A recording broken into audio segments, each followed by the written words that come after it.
Hi, good afternoon everybody. So karon na nako siya nabasahan and I wanted to share my thoughts about it kay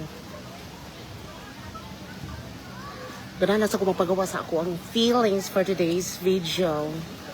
So she's an acquaintance and like she's an acquaintance. She's also I think she's a friend kay magkasinabot na may usahan. And she was also very nice to me. I'm not gonna drop names. I'm not gonna mention her name, but she's nice, she's cool, and she's got a good sense of humor. Mo na siya kung ma-describe sa iya. She's good looking, I think. Ano na pagod siya. This is something to do about my disappointment when I found her post nga bura siya kanang bura niya naghahaha magod siya and hahaha I think it meant something about yung gibash ang katong mga witnesses nga Marines or ex-Marines nga ni-attend when the hearing of the Blue Ribbon Committee for the Ghost Flood Control Project case had recently been convened. So, ang dating sa iyang post man good is niana siya nga kuan karang nga kani siya nga mga ex-Marines, sila katuuhan. Ingani lang siya ang kuan hang context. I can't even say it word for word kay I let it pass my mind kay samukan kay ko lingering to negative post niya affected kaayo ko. So ingani magud siya. So bottom line is pura siya ni bash sa post about the ex-Marines trying to attend and being interrogated during the Senate's Blue Ribbon Committee case and hearing investigation for the Ghost Flood Control. Ako, nasakitan ko sa iyang gibuhat ni She. Kay si She, nagtuo ko, kaya na laging mag-expect magutang nga ka ng friend nato, di magkasinabot nato, is pareha mo, di pangunahon na, pareha mo, gipang bati ingana gipang huna-huna o gipang bati pero lahi di ay so mo to gi-screenshot ako iyang post gi-hide ako iyang name and o gi-hide ako iyang profile picture. That is because of respect, because I really respect her and she was also nice to me before, pero I'm pretty sure being so loud in the social media about my my hate, my anger over the flood control cases nga tanawa karon, di ba? Ginaong-nawong pagkawat sa ato ang government officials and politics. So masakitan ko kay I was also being a victim. And her recent post also shared, I think kay nakabasa sa siya sa ko ang post after hiding her name and the post and her face na ni-sympathize daw siya. And that's good. Thank you. Nga ni-sympathize ka, She. Okay. It's a big deal for us nga biktima kay you know it's been multi-billion plunder and scam ang gibuhat sa ato ang government. And dahil dili na siya pwede i-ignore lang nato. The thing is, kaning mga cases and what's happening around the Senate, who knows who's telling the truth or not. But one thing I am sure about, going to a certain route and path, I know nga part of the minority karon nga naningkamot sa sila nga mailaha ang kuan mayorya or the leadership or the majority of the Senate group and bloc. Manikapot sila nga mailahan na sila para tabunan na sa nilang flood control. So I know nga na sila sa kaugalingong salida Pero seeing how our Senate President, nga legal and valid, with Senator Alan Peter Cayetano, and how he's holding back, not holding back, but how he's holding and enforcing back the Senate Blue Ribbon Committee, headed by his sister, Pia Cayetano, Senator Pia Cayetano, and si Senator Marcoleta. This is giving us a light at the end of the tunnel. This is giving us hope. This is giving us happiness and joy. Although kabalo ko nga nagdagan pa ang case, pero dahil seeing naagyapon ng mga ex-Marines nga wala na hitabo during the previous majority group. Sige, under Senator Tito Soto, nga wala na hitabo. Sige nilang itabon-tabunan. Of course, na-dismaya mi ato. Karon nga nabalik na siya ang Senate Blue Ribbon Committee. Now that's under the leadership of Senate President kanang Alan Peter Cayetano. Na-happy me die. And then, seeing how you are making fun of it, and I know you're making fun of it, ayun na lang nag-deny kay. Mudinay ka, and then naada dito, word for word, kung yung sa mo pagbash, sayop na ka day, and sige, ni-sympathize ka, and I thank you for that. So, okay na ta ato dapitan. Pero, let this be my, I guess, statement to put closure sa ato ang misunderstanding. Nasakitan ko nimo sa imuhang istorya and the way you posted it kay affected man ko.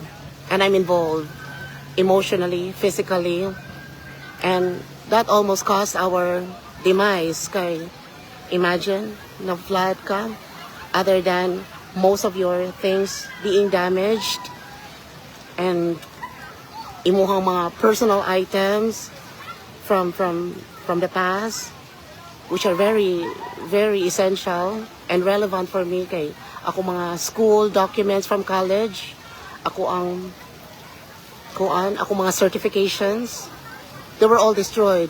So, dili pwede yaga-yagaan to siyang flood control. And I know wala ka nagyaga-yaga, pero gayaga-yaga ka sa mga witnesses, and that affected me a lot. So, ayog himong katawan na ng mga ex-Marines nga nag-witness karon kay they had played a very important role in flood control, and that bravery of showing up nga nga as witnesses of the Maleta cases and asa ni siya gipang delivered kay dako na kay na siya nga confirmation sa amoa nga although kabalo na mi kung kinsa ang mga na-deliveran sa mga sa mga Maleta, pero kana ba nga tigaan na tong accountability ang mga criminals. Please, let us celebrate that. And when I talk about us, kami nga mga victims, kami nga mga affected, kami nga mga na involved ato nga flood control. So, ayun na lang day, ay nalagdugang-dugang yun day, dili na tika i-misunderstand. So, you have your point. We'll continue to be connected here sa social media. And that's it. I will continue to be civil and friendly with you kay in the past I remember nga very nice jud kanako whenever there are engagement activities sa atong office pagbuhat na diya food nga niya food is life ba yun dito sa office, no? And then you had been nice to me, Jud. Ito lang jud ko nasakitan sa imong post, and let me end this nga I still care for you. I'm happy for what you're going through right now, and with the things that's happening in your life. I'm happy for you. Hangyo lang sa siguro ko, and maybe I'm hoping if you will continue to make fun or to enjoy or to put out a humor on things nga ingana gani. You were just very lucky nga wala ka nabahaan sa inyong house. But for those people nga happy ta may mamatay kay tungod sa what do you call that? Leptospirosis. Dahil pwede na ako mamatay ato kay the flood water was extremely damaging. Not only it damaged the house, it damaged most of my personal important items sa balay, my school documents from where I graduated, mga certifications from the offices and my previous employments, which are very important. So, mura na siya dahil. Mura siya ko ma-share ni mo siya nga kuan. I'm thankful nga kuan imo kong gi-treat well before. But this flood control case and hearings, which are being, presided by Senator Marcoleta with Pia Cayetano, Senator Pia Cayetano, Senate President Alan Peter Cayetano, mora dyan siya ikaw ng kuan. Para namo, no? O salida-salida naman lang ganit ni siya tanan. And for the ex-Marines, nga, feeling ni mo salida rasad and then might probably just give us false hope. Kuan. It's your kuan. It's your perception. It's the way you're seeing things. Pero, para namo, this is giving us a little light, a little hope, and a little faith. And we also believe that God has His own reason nga nabalik na karon ang kuan flood control case, which we find so important yun para namo. So, if you're watching this, I don't hate you, man. I always let pass those hatred and losing people because it does not bring anything healthy to most people. Hadlo ka sa akong life. Ako pag umangkot. So, wala. I don't want to be stressed out from this kind of misunderstanding. Yeah, do what you need to do. Probably if I see you posting something like this and that. Okay, naman sa po other close friends, by the way, nga dili mi pareha og mga prinsipyo, dili mi pareha og mga dinapigan, dili mi pareha og dili mi pareha og gituuhan, og dili mi pareha mga idols. Makasabot ako nila, pero feeling na ako nga na-offend ko, nasakitan ko, na misinterpret na ko ilang kuan. Most of the time, magsige na ko scroll na ako. And I'll probably do the same thing if I still find you doing that, guy. To me, kuan man ka, you're a good person, man. I know you're a good person. And kuan. We just also think na if you believe nga kanang justice should be served, we're only hoping there will be criminals who are in the politics and who are in the Senate and Congress nga isunod na oprisuhan. Kung dili man gani kay dili man jud wala man tay mga death penalty there is a Philippines. Pero kato nga ibalik lang atong kwarta. Philippines is a very rich country. Very, very an extremely rich country. Imagine ang scam nga billions, multi-billion nga scam sa flood control lang daan. Not to mention unsa pa ilaing mga agencies diri sa Pilipinas.